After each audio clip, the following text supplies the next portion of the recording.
2026 में मुझे 3 बड़े सेक्टर दिख रहे हैं जहाँ पे मोटा पैसा बन सकता है।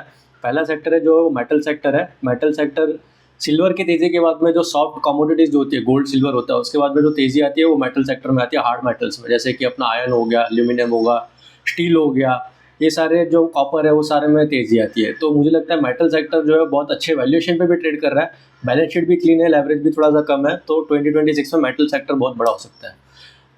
फॉलो कर देना, सब्सक्राइब कर देना। दूसरी अगर हम बात करें तो दूसरा अपना जो सेक्टर होता है वो मुझे लगता है कि एयर क्लीनर, एयर पोल्यूशन वाला होगा, क्योंकि रिसेंटली आप देखो दिल्ली में बहुत हल्ला चल रहा है कि पोल्यूशन बढ़ गया, एयर पोल्यूशन बढ़ गया, और इसी के चलते एकम ट्रक्स जो लिस्टेड कंपनी है, मोर देन 7,000 करोड़ का जिसका मार्केट कैप है, उसके सीईओ और CFO, I think finance president जो है, उन्होंने रिज़ाइन कर लिया है, और रेजिग्नेशन लेटर में उन्होंने स्पेसिफाई किया हुआ है कि has resign because of poor air quality in Delhi, और पोल्यूशन की वजह से उन्होंने रिज़ाइन किया है।